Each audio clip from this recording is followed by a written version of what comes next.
শ্যামল এই বাংলার প্রাণ আমাদের কৃষি ও কৃষক। মাঠের ঘাম আর নিরন্তর পরিশ্রমে যারা সচল রাখেন দেশের অর্থনীতির চাকা, তাদের সুখ দুঃখ আর সাফল্যের গল্প নিয়ে গ্রিন টেলিভিশনের নিয়মিত আয়োজন আমার কৃষিতে স্বাগত জানাচ্ছি আমি মাহমুদা মালিক শাওলিন। এ সপ্তাহের আয়োজনে থাকছে সারা বাংলাদেশের কৃষি সংবাদ, কৃষিতে সাফল্য, কৃষি বিষয়ক জিজ্ঞাসা। কৃষক ও ফ্যামিলি কার্ড কর্মসূচিকে বড় সফলতা হিসেবে তুলে ধরছে বিএনপি সরকার। কৃষি সহায়তা সহজীকরণ থেকে শুরু করে নিম্ন আয়ের মানুষের খাদ্য নিরাপত্তা নিশ্চিতে এই দুই উদ্যোগ সাধারণ মানুষের মাঝে ইতিবাচক সাড়া ফেলেছে। ক্ষমতায় আসার পরপরই নির্বাচনী ইশতেহারে দেয়া প্রতিশ্রুতি বাস্তবায়নের কাজ শুরু করে বিএনপি। প্রথম ১০০ দিনেই কৃষি ও সামাজিক নিরাপত্তা খাতে বড় পরিবর্তনের ইঙ্গিত দেয় সরকার। এর আওতায় কৃষক কার্ড কর্মসূচির মাধ্যমে লাখো কৃষকের তথ্য ডিজিটালি লিপিবদ্ধ করা হয়। এর মাধ্যমে তাদের কাছে সরাসরি পৌঁছে দেওয়া হচ্ছে সার, বীজ, কৃষিঋণ ও প্রণোদনা, যাতে তাকে পরিবারকে নিয়ে দুশ্চিন্তা করতে না হয়। সরকারি হিসাবে ১০০ দিনে নিবন্ধিত হয়েছেন বিপুল সংখ্যক প্রান্তিক কৃষক। এতে মধ্যস্থভোগী বা দালালের দৌরাত্ম্য কমে কৃষি সহায়তা পৌঁছাচ্ছে সরাসরি কৃষকের হাতে। অন্যদিকে ফ্যামিলি কার্ড কর্মসূচির আওতায় নিম্ন আয়ের পরিবারগুলো পাচ্ছে স্বল্প মূল্যে চাল, ডাল, তেল ও নিত্য প্রয়োজনীয় খাদ্যপণ্য। সরকারের দাবি, দ্রব্যমূল্যের চাপের মধ্যেও এই উদ্যোগ সাধারণ মানুষকে স্বস্তি দিয়েছে। নারীদের জন্য যে ফ্যামিলি কার্ডের কথা আমরা বলেছি, সরকার বলছে নির্বাচনী ইশতেহারের প্রতিশ্রুতি অনুযায়ী দরিদ্র ও প্রান্তিক জনগোষ্ঠীর জীবনমান উন্নয়নকেই অগ্রাধিকার দেওয়া হচ্ছে। একইভাবে আমরা ধীরে ধীরে দেশের শিক্ষা ব্যবস্থাকে গড়ে তুলতে চাই। বিশ্লেষকদের মতে সঠিক তদারকি ও স্বচ্ছতা নিশ্চিত করা গেলে কৃষক ও ফ্যামিলি কার্ড কর্মসূচি দেশের সামাজিক নিরাপত্তা ও গ্রামীণ অর্থনীতিতে দীর্ঘমেয়াদী ইতিবাচক প্রভাব ফেলবে। এটি সকলের কাছে ধীরে ধীরে সকল পরিবারের কাছে পৌঁছাবে। প্রাকৃতিক দুর্যোগ কেড়ে নিয়েছে উপকূলীয় জেলা বরগুনার কয়েক হাজার কৃষকের স্বপ্ন। চাষের শুরুতে অনাবৃষ্টি এবং শেষ মুহূর্তে ভারী বর্ষণে পানি জমে খেতেই নষ্ট হয়ে যায় ফসল। মুনাফা দূরের কথা, এখন এনজিওর দেনা পরিশোধ আর চাষের খরচ পোষানোই দায় হয়ে পড়েছে কৃষকের। প্রথম নজরে মনে হতে পারে এটি হয়তো পশুখাদ্যের মাঠ। বাস্তবতা কিন্তু উল্টো। এটি প্রান্তিক হাজার হাজার কৃষকের স্বপ্নের ফসলের মাঠ, যা ভারী বর্ষণে তলিয়ে পচন ধরেছে। এর মধ্যে থেকে ডাল সংগ্রহে ব্যস্ত সময় পার করছেন কৃষক। চলতি মৌসুমে বরগুনায় ৪৮,৭৬০ হেক্টর জমিতে মুগ ডাল চাষ করা হয়। কৃষকদের স্বপ্ন ছিল আশাতীত ফসলে এবার ভালো মুনাফা করা সম্ভব হবে, কিন্তু ভারী বৃষ্টিতে খেতে পানি জমে নষ্ট হয়ে গেছে সাধের ফসল। কেমনে তুলবো? এটা তো বন্যায় বৃষ্টিতে সব নষ্ট হয়ে গেছে, সব পচে গেছে ফসল। বদলা সদলা লইয়া মানুষজন লইয়া টাকা পয়সা সব বিফলে ডুববে গেছে এই বন্যায়। বৃষ্টির পানি এবং পানির সাথে খালের যে পানিতে চাপ দিয়েছে জোবার পানিতে, এতে সমস্ত গাছ মরে গেছে। ফসল ঘরে তুলতে না পারায় এনজিও ঋণ কিভাবে শোধ করবেন তা ভেবে অস্থির চাষিরা। লস হয়েছে, লসে কিভাবে শোধ করবো এই তো পারতে আসিনি আমি। টিলারের খরচা, ওষুধের খরচা। বর্তমানে কৃষকের মুগ ডালের ব্যাপারে বা অন্যান্য যে বাদাম, মুগ ডাল, এটার ব্যাপারে শতকরা ৯৫% ক্ষয়ক্ষতি হয়েছে আর কি। ক্ষতিগ্রস্ত কৃষকদের পাশে দাঁড়াতে তালিকা করার কথা জানিয়েছে কৃষি বিভাগ। ক্ষয়ক্ষতির পরিমাণ আমরা কেন্দ্রীয় অফিসে প্রেরণ করেছি। আমরা সেখানে কৃষকদের বিভিন্ন এই ক্ষতিগ্রস্ত কৃষকদের ক্ষতি কমিয়ে আনার জন্য, তাদের পুনর্বাসন করার জন্য আমরা প্রণোদনা কর্মসূচির প্রস্তাব করেছি। পানি নিষ্কাশনের ব্যবস্থা না থাকায় বৃষ্টি ও জোয়ারের পানিতে প্লাবিত হয়ে নষ্ট হয় ফসল। সংকট কাটাতে পানি নিষ্কাশন নিশ্চিতে খাল খনন এবং দখল হওয়া খাল অবমুক্ত করার দাবি প্রান্তিক চাষিদের। নারায়ণগঞ্জের রূপগঞ্জে খাদ্য ও ঔষধের দাম বাড়ায় বন্ধের পথে ব্রয়লার মুরগির ফার্মগুলো। এদিকে লোডশেডিংয়ের কারণে স্ট্রোক করে মারা যাচ্ছে মুরগি, কমছে কর্মসংস্থানের ব্যবস্থা। লাভের বদলে খামারিদের গুনতে হচ্ছে লোকসান। রূপগঞ্জে ২টি পৌরসভা ও ৭টি ইউনিয়নের মধ্যে নিবন্ধিত ও অনিবন্ধিত ব্রয়লার মুরগির ফার্মের সংখ্যা ১,২৬৭টি।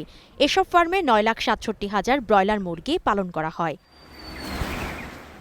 এই খামারগুলো থেকে রূপগঞ্জের আমিষের চাহিদা মিটিয়ে অন্যান্য জেলায়ও বিক্রি করে খামারিরা। আগের তুলনায় এখন খাদ্য ও ঔষধের অধিক মূল্য বৃদ্ধির কারণে এসবের যোগানে হিমশিম খাচ্ছেন তারা। পাশাপাশি লোডশেডিংয়ের কারণে রোগাক্রান্ত হয়ে মারা যাচ্ছে মুরগি। আবেদন করে যেন খাদ্যের দাম কমায় এবং ওষুধের দাম কমায়, তারপরে কারেন্ট যেন ঠিক মতন দেয়। আগে আমার ৩-৪টা ফার্ম আছিল, অনেক ছাড়া যায় না, মানুষ রাজ্য পোষে না, আমাকে লস যায়। গত টিভি আমার ১ লাখ লস গেছে। ৯০ টাকা ১০০ টাকার পিস একটা একদিনের বাচ্চা পাওয়া যায় না।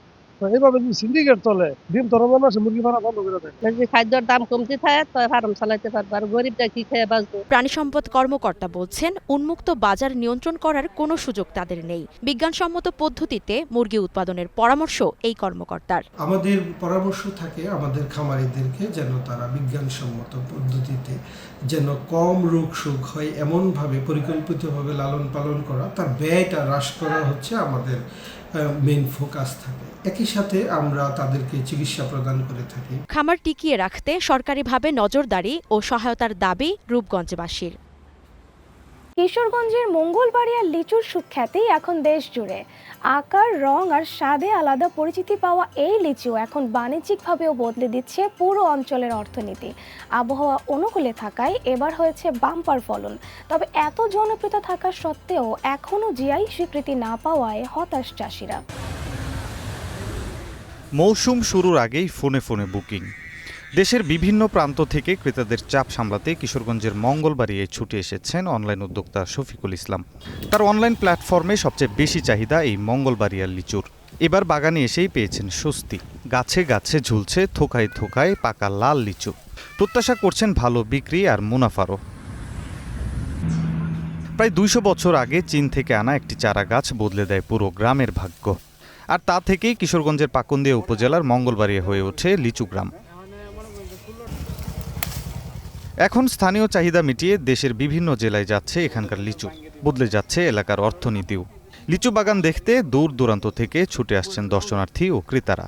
মানে এখানকার লিচু অনেক ভালো লিচু, বিখ্যাত লিচু, মানে অনেক মিষ্টি হয়। দাম মনে করেন এই বাজারেও যেন এখানে এরকম, কিন্তু এনে মানে এই দেখে নেওয়া যায় আর কি। বৃহৎ এলাকা দিয়ে গেলে দেখলাম যে লেচুর বাগান, আর অনেক লোকজন আসছে লেচু নেওয়ার জন্য। আমিও আসছি লেচু নেওয়ার জন্য। আর লেচুর এবার খুব বাম্পার ফলন মনে হচ্ছে। গত বছর শিলাবৃষ্টিতে ক্ষতির মুখে পড়লেও এবার আবহাওয়া অনুকূলে থাকায় বাম্পার ফলন হয়েছে। চাষিরাও পাচ্ছেন ভালো দাম। একটু স্বল্প একটা মাত্রায় দাম রেট করে রেখেছে কৃষি অফিসাররা। ওনাদের যে রেট বলে গেছে সেই রেট অনুযায়ী আমরা বিক্রি করতেছি। তবে এত সুনাম আর জনপ্রিয়তার পরও এখনো জিআই স্বীকৃতি না পাওয়ায় আক্ষেপ রয়েছে চাষিদের। কৃষি বিভাগ বলছে গত বছর জিআই স্বীকৃতির জন্য আবেদন করা হলেও তা অনুমোদন পায়নি। তবে নতুন করে আবারও আবেদন প্রক্রিয়া চলছে। কর্তৃপক্ষকে আমরা অনুরোধ করবো তারা যেন আবারও বিশেষ করে বাংলাদেশ কৃষি গবেষণার মাধ্যমে এই লিচুটার ভ্যারাইটি ট্রায়াল দিয়ে তারা যেন আমাদেরকে জিআই পণ্যের স্বীকৃতি দেন। আমরা আবার চেষ্টা চালাবো।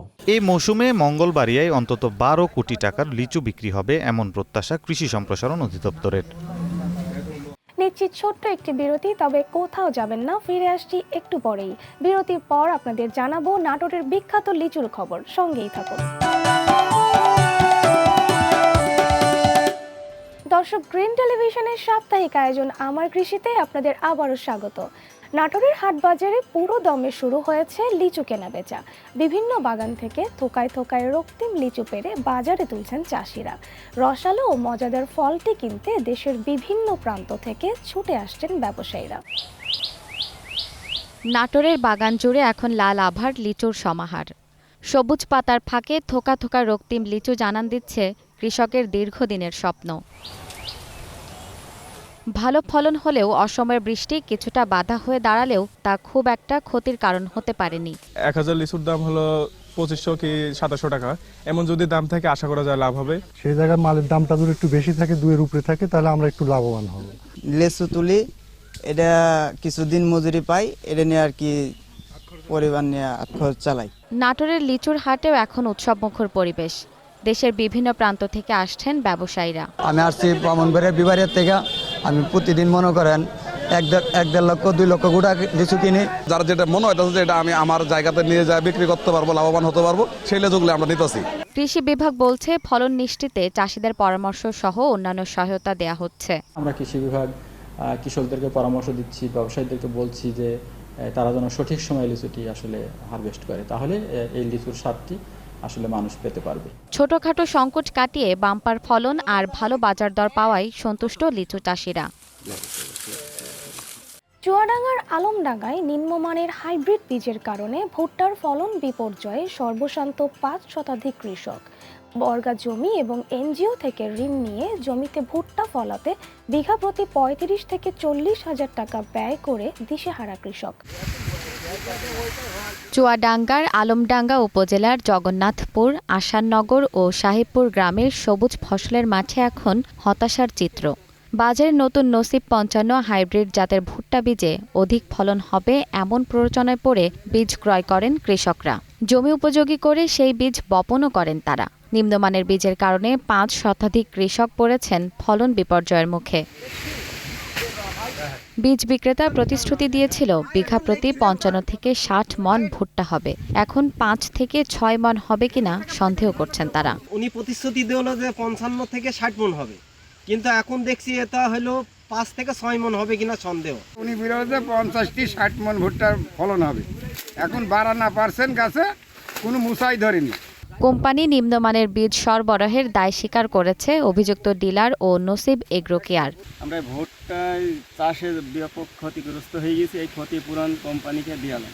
30, 35, 40, 50% গাছে মুসা আসেনি, সেই নিজে গেল দেখি, তারপর সে আর আমাদের সাথে আর কোনো যোগাযোগ নেই।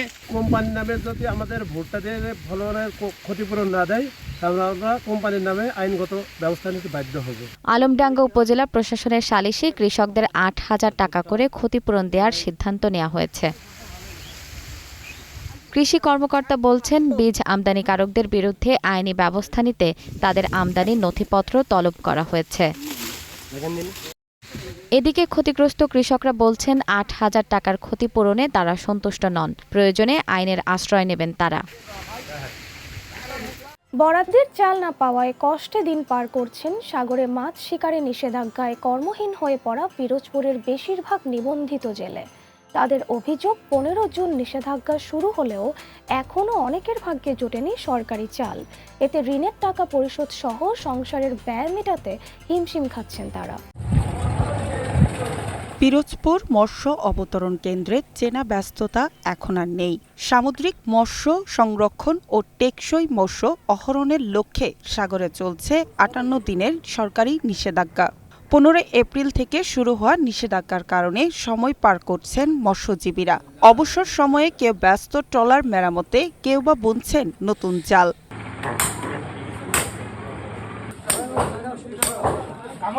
আয়ের উৎস মৎস্য শিকার বন্ধ থাকায় সংসার খরচ এবং এনজিও আর মহাজনের ঋণের কিস্তি মিটিয়ে সংসার চালাতে হিমশিম খাচ্ছেন বেশিরভাগ জেলে। আমার খুব দিনকার সংকটে যাইতেছে, কারণ আয় বাণিজ্য করতে হইলে মাছ পোনা নাই, আর দিদি কথা যাও আছে এও ধরার কোনো কায়দা নাই। একশো রানে 1-2 দিন খাই, নাতি আয় দুগো বাদ দিন না থাকলে কোথায় নিজেও না খাই খাই।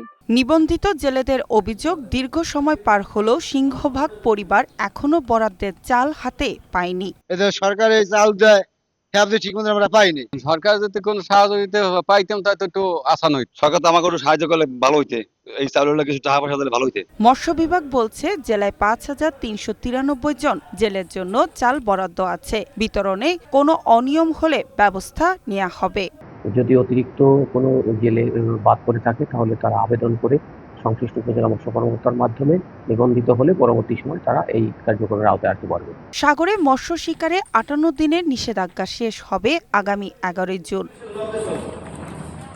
বাগেরহাটের পত্নীতলা বিলে ঘের নিয়ে বিবাদের জেরে বিষ প্রয়োগ করে 40 লাখ টাকার মাছ ও রেণুপোনা নিধনের অভিযোগ উঠেছে। এতে প্রায় পথে বসে গেছেন ঘের মালিক 2 তরুণ উদ্যোক্তা। এ নিয়ে করা অভিযোগ তদন্ত করে ব্যবস্থা নেওয়ার কথা জানালেন সদর থানার ভারপ্রাপ্ত কর্মকর্তা। স্বপ্ন ছিল মাছ চাষ করে স্বাবলম্বী হওয়ার, কিন্তু সেই স্বপ্ন ধূলিসাৎ হয়ে গেছে দুর্বৃত্তের রোশানলে। তরুণ উদ্যোক্তা ইয়ামিন শেখ ও সজল নিজেদের সর্বস্ব বাজি ধরে উজ্জ্বলপুর গ্রামের পত্নীতলা বিলে চাষ করেছিলেন মাছের। শত্রুর দেয়া বিষের ছোবলে স্বাদের সেই মাছ আর রেণুপোনা এখন মরে ভাসছে বিলের পানিতে। 40 থেকে 50 লক্ষ টাকার মাছ, সাদা আর রেণু ছিল 4 লাখ, সাদা মাছ ছিল 100 মণ, আর পিস মাছ ছিল 20,000 পিস। আমার সালের যে খেতে হইছে এর একটু বিচে তোমরা ঠিক মতন একটু করো। ঘের মালিকের অভিযোগ, আলামিন মোল্লা নামের এক ব্যক্তি শত্রুতাবশত ঘেরে বিষ ঢেলে সব মাছ হত্যা করেছে। ছোট একটা গ্যাঞ্জাম হয়, এই গ্যাঞ্জামের সূত্র ধরে ওই জায়গায় আলামিন মোল্লা নাম করে আর ইনামুল শেখ এরা ওই জায়গায় উত্তেজিত হয়ে বলে যে আমরা ওই জায়গায় তোদের ঘেরে 3 থেকে 4 দিনের ভিতর আমরা বিষ দিয়ে সব আমরা শেষ করে দেব। অভিযুক্ত আলামিন মোল্লা মুঠোফোনে অভিযোগ অস্বীকার করেন। এগুলো ওরা মিথ্যা বানোয়াট কথা বলছে। ওইখানে আমি না, আমার আর এক ভাই বলছিল হ্যাঁ কে ধানে পানি না কমায়, হ্যাঁ দেখা গেল যে ধানে পোক লাগিয়েছে, ওষুধ দাও, তারপরে ধানে পানি কমালি ধান কেটে চিল্লা বলা আপনার আরো 15-20 দিন আগে। আমার ভাইয়ের নাম চিনামন। বাগেরহাট সদর থানার ভারপ্রাপ্ত কর্মকর্তা জানান, এ ব্যাপারে একটি অভিযোগ দায়ের করা হয়েছে। তদন্ত সাপেক্ষে ব্যবস্থা নেওয়া হবে। তদন্ত অব্যাহত হবে, প্রাথমিক তদন্ত শেষ হলে এটা ব্যবস্থা নেওয়া হবে। বিষ প্রয়োগ করে 40 লাখ টাকার মাছ ও রেণুপোনা হত্যা করা হয়েছে বলে দাবি করেছেন ঘের মালিকরা। মাঠের ফসল আর কৃষকের ঘাম ভেজা শ্রমের প্রতিটি গল্পই আমাদের আগামীর অনুপ্রেরণা।